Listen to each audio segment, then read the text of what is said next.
29절 말씀에 보면 이제 내가 진실로 너희에게 이르노니 나와 복음을 위하여 이렇게 되어 있거든요. 그래서 이제 우리가 살펴보는 큰 주제가 이제 버림의 목적.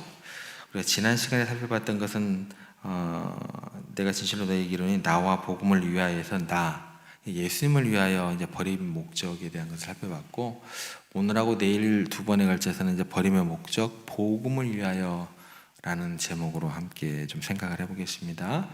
우리가 종종 신앙생활하는 중에 정말 우리에게 거룩한 부담감을 가지고 항상 결단하는 게 뭐냐면, 내가 어떻게 하면 말씀을 내 삶의 자리에서 잘 지킬 수 있을까, 온전히 십자가를 지고 주님을 따를 수 있을까, 이런 질문과 결단들을 많이 하게 됩니다. 그런데 이런 질문 뒤에 우리들의 또 마음에 우리가 알게 모르게 들었던 생각은, 또 기대하는 마음이 뭐냐면, 내가 예수님을 따르기 위해서 포기한 것에 대한, 또 내려놓음에 대한 하나님께서 나에게 어떤 보상을 해주실까, 또 우리의 헌신이 다른 사람들에게는 어떤 또 칭찬으로, 또 어떤 인정함으로 이렇게 다가올까, 이게 우리 가운데 알게 모르게 드는 어떤 마음의 어떤 그런 모습인 것 같습니다. 그런데 이제 진정한 헌신이 무엇일까라고 생각을 해볼 때, 오늘 본문을 통해서 우리가 좀 도전을 받았으면 좋겠습니다. 예수님께서 이제 마태복음 6장에 하시는 말씀을 보면, 이제 왼손이 하는 일을 오른손이 모르게 하라라는 말씀을 하셨습니다. 우리 그리스도인들이 보통 세상 사람들보다, 하나님 알지 못하는 사람보다 더욱더 따뜻한 말들과 행동들과 섬김의 모습들, 또 돕는 손길들, 봉사들을 많이 하는 게 우리들의 흔한 어떤 모습들이에요. 그런데 이제 우리가 그 순간 더욱더 우리 마음 가운데 가져야 할 생각들은 뭐냐면, 오히려 작은 목소리로 작은 보폭을 가지고 또 생색을 내지 않고 그런 모습으로 해야 되지는 않을까라고 생각을 하게 됩니다. 만약에 이게 반대의 모습으로 나타나게 되면, 막 생색을 낸다거나 오히려 큰 소리로 나팔을 분다거나 하면은, 그 순간 우리의 어떤 모습이라는 건 뭐냐면 열매 없는 무화과의 모습이 아닐까 싶어요. 잎은 무성한데 열매가 하나도 없어요. 얼마나 좀 안타까운 모습이지 않았나, 그런 생각을 하게 됩니다. 오히려 많은 것들을 베풀었는데 영향력이 없고, 또 그런 것들을 더욱더 이렇게 감하게 되는 그런 모습이 되지 않나라는 생각을 하게 됩니다.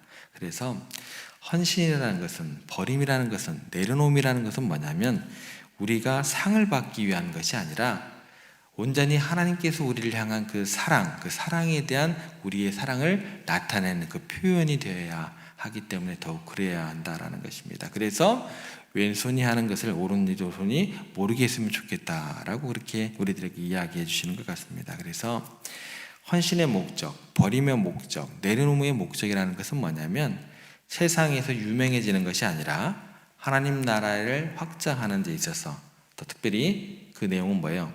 복음을 위한 그런 버림이 되어야 할 것이다 라는 것입니다.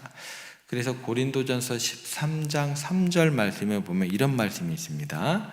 내가 내게 있는 모든 것으로 구제하고 또 내 몸을 불사르게 내줄지라도. 좀 무섭죠? 그 정도로 막 다 내준다는 거죠. 또 내 몸을 불사르게 내줄지라도 사랑이 없으면 내게 아무 유익이 없느니라 라고 이렇게 말씀을 하십니다. 여기서 말씀하는 그 사랑이라는 것은 여기만 그런 게 아닐 거예요. 모든 성경에 대한 사랑이라는 것을 자체를 하나님 사랑, 이웃 사랑, 하나님 사랑, 사람 사랑, 이 두 가지를 같이 생각하셔야 굉장히 그 내용이 우리 가운데 잘 다가올 것입니다. 그래서 여기서 말하는 사랑이라는 것은 뭐냐면, 주님을 위해서 아낌없이 섬기고 대가를 바라지 않는 그런 순수한 사랑, 여기까지를 의미한다라는 것입니다. 그것은 직장에서도 그렇고, 하나님 사랑한다고 해서 직장에서 그 사랑이 순전한 사랑이 될 수는 없습니다. 왜냐하면 그 사람 죽도록 미울 수도 있어요. 왜요? 하나님 사랑하기 때문에. 그러니까 성경에서 이야기하는 하나님 사랑이라는 것 자체는, 이웃 사랑이라는 것은 하나의 사랑으로 같이 연결시켜야 된다는 거예요.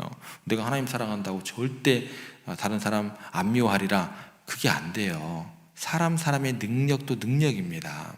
그래서 이 순수 사랑이 있어야 직장에서도 그렇고, 가정에서도 그렇고, 교회에서도 마찬가지입니다. 우리의 섬김이 진정한 그 사랑의 기초로 해서 이루어졌을 때 하나님 나라가 확장이 되는 거예요. 그렇게 할 때 사람들은 우리가 믿는 예수님을 더 알게 되고, 그때 복음이 진짜 복음이 될 수 있는 거예요. 진짜 복음이 돼야 복음이 진짜 널리 퍼질 수 있게 된다는 것입니다. 심지어 우리들이요, 어려운 사람을 도와줄 때 그냥 순수하게 도와줘야 돼요. 예. 어려운 사람 도와주고 난 다음에 우리가 혹여 실수하는 것이 있어요. 교회 나오세요. 이 말을 되도록이면 안 하셔야 돼요. 말하지 마세요. 그러면 우리는 정말 순수하게 도와줬고 정말 그 사람이 복음을 알았으면 좋겠다라는 그 취지로 얘기를 해요. 근데 받는 사람 입장에서는 어떤 생각이 들게 되냐면 그 사람 도움 받았다가 아이고야 이거 미끼였구나. 복음이 뭐가 되는 거예요? 미끼로 전락하는 거예요. 예. 우리들이 순수한 의도와 또 순수한 복음의 증거 자체가요, 그 사람이 받아들이는 미끼가 돼버리는 거예요. 그냥 도와주되 한결같이 도와주고 나중에 어떻게 해서든지 내가 그릴 수 있는 우연히 알게 하는 게 차라리 낫습니다. 도와주고 그 뒤에 교회 다니세요 말해버리면 그 순간 뭐가 되는 거예요? 갑자기 이제 감동이 사라져버리는 거예요. 예. 나중에 저분이 권사님이셨구나, 저분이 장로님이셨구나, 집사님이셨구나, 저분이 세종교회 다니는 분이셨구나, 역시 다르다, 믿어볼 만한 그분인가 보다, 예수님 믿어야지, 나도 저 교회 한번 가봐야겠다, 이런 생각 들게 하는 게 훨씬 더 낫다라는 것입니다. 또 우리가 흔히 하는 실수가 뭐냐면 말로 복음을 전할 때 우리가 보통 이렇게 전합니다. 종종 예수님 믿으세요, 그러면 이러이러한 복 받을 겁니다. 이것도 굉장히 안 하는 게 나아요. 복음이라는 것은 결국 조건부가 아닙니다. 조건부가 아니에요. 복음이라는 것은, 구원이라는 것은 우리들이 해서 뭔가를 해서 이루는 게 아니에요. 이미 이루어진 사건이에요. 누구를 통해서? 하나님의 거룩하신 뜻에 의해서 예수님을 통해서 이루어진 사랑이 확증된 일이에요. 여기다 뭔가 뒤를 붙이면 안 된다는 것입니다. 그리스도의 사랑은 이미 뭐예요? 주어진 사랑이에요. 가공할 사랑이 아닌 것입니다. 이미 끝났어요. 확증된 사랑이에요. 그 사랑을 받아들이는 자에게 뭐가 있는 거예요? 구원이 임하는 거예요. 복음이란 그리스도께서 우리를 위해 죽으셨고 우리를 위해서 부활하셨다, 여기까지입니다. 단순한 진리예요. 그래서 우리가 복음을 전할 때 순수하게 뭐만 전해야 돼요? 복음만 전해야 돼요. 교회 다니면은요, 막 아픈 병이 낫고요. 예, 맞죠. 하나님의 능력이 성령을 통해서 우리 가운데 나타나기, 그건 맞아요. 그런데 꼭 그게 내가 원하는 시기도 아니고, 그게 고난을 통해서 더욱더 인내를 경험하게 하시는 것도 되고 있고, 내 원과 뜻대로 되는 것은 아니거든요. 순수하게 복음만 전해야 된다는 거예요. 순수하게 그냥 복음의 메시지에 우리의 말과 어떤 그 생각을 더하면 뭐가 돼요? 복음의 메시지는요, 변질되게 되어 있습니다. 굉장히 주의하셔야 돼요. 예. 그게 뭐가 되는 거예요? 그 순간 미끼가 되는 거예요. 참 복음이 아니고 가벼운 것이 되는 거예요.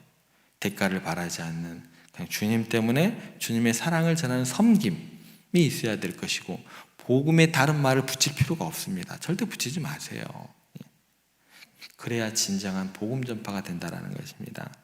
예수님께서 그래서 버림의 궁극적인 목적을 항상 명확하게 말씀을 하셨습니다. 버리는 이유를 뭐라고 해요? 오늘 복음 말씀해 보면 나와 복음을 위해서입니다. 아무것도 바라지 않고 예수님과 복음을 위해서 버려야 복음이 됩니다. 왜 그러냐면 복음은 뭐예요? 기쁜 소식이에요. 기쁜 소식.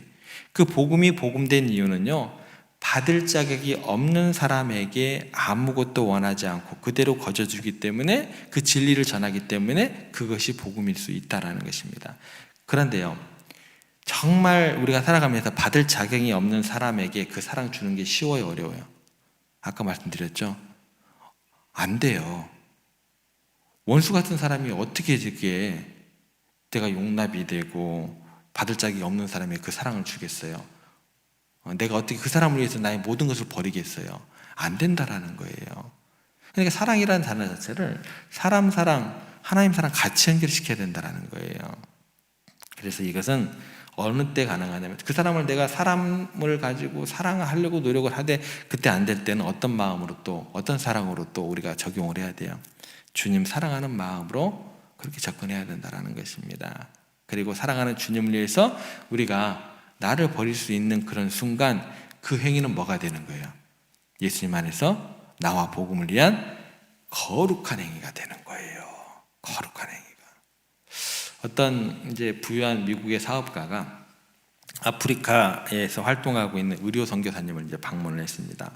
보니까 이제 선교사님이 이른 아침부터 그치지 않고 막 환자들이 몰려드니까 끊임없이 치료를 해요. 사업가가 자리를 뜨지 않고 이 선교사에 헌신하는 모습을 옆에서 물끄러미 이렇게 쳐다봅니다.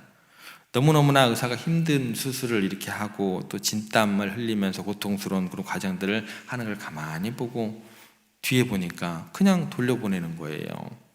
그래서 수술이 끝난 다음에 틈을 내서 이렇게 살짝 물어봤습니다. 당신이 만약 미국에서 이런 수술을 한다면 보수를 얼마나 받을까요? 이렇게 물어봤어요. 선교사가 한참 동안 이리저리 생각을 하다 보니까 한 2,000에서 한 3,000달러 정도, 한 3, 400 받는다라고 이야기를 했어요. 그런데 저는 여기서 하나도 받지 않습니다. 하나님을 뜻을 행하는 것, 그리고 하나님께서 원하는 곳에 내가 있는 것이 바로 나의 보수입니다 라고 이야기를 했습니다. 사업가가 이제 속으로 무슨 생각을 했을까요? 미국에 있으면 저 정도 되면 명성도 쌓고 부를 얻을 텐데 참으로 안타깝다. 왜 저런 고생을 쓸데없이 하느냐라고 누구는 생각했을까요? 사업가는 생각을 했겠죠. 사업가, 선교사, 버림에 대한 어떤 그 자세가 틀리고요. 관점이 틀리고요. 기대하는 바가 틀려요. 교회는요, 사업하는 곳이 아닙니다. 우리는요, 사업가가 아니에요. 이상하게 경제 논리가 교회에 들어와가지고 이상하게 복음을 복음되지 못하게 하고 있어요. 선교사, 사업가 관점이 틀립니다. 기대하고 바라는 것 자체가 틀려요. 선교사가 하는 얘기는 뭐냐면, 우리에게 도전은 뭐냐면 그냥 주님께서 원하는 곳에 있는 것, 주님의 뜻을 행하는 것 자체가 뭐예요? 유일한 보상인 삶. 그 삶이 될 때 그 삶은 무슨 삶이 되는 거예요? 거룩한 삶, 성도로서의 삶이 되는 거예요. 세속적인 목적으로 뭔가를 계산하고 있다면 그건 뭐예요? 사업하는 사람하고 똑같다라는 거예요. 교회가 뭐가 되는 거예요? 회사가 되는 거예요. 기업이 되는 거예요. 주님께서는 우리의 삶이 전부 이렇게 선교사와 같은 삶, 거룩한 삶, 성도로서의 삶이 되기를 원하십니다. 그래서 어느 곳에 있든지 여기만 있으시면 안 돼요.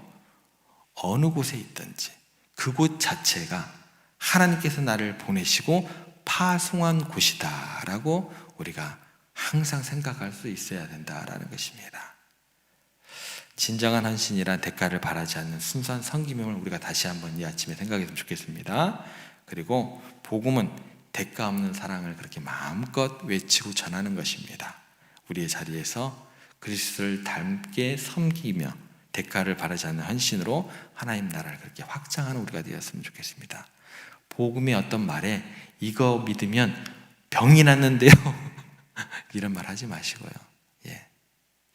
이 세상에서의 대가가 아니라 하나님 나라에서 주어질 참된 복을 바라보면서 대가 없이 섬기는 헌신의 삶이, 그런 오늘 하루의 여러분들의 발걸음이 되기를, 그런 마음과 그런 외침이 가득한 하루가 되기를 주님의 이름으로 부탁드립니다.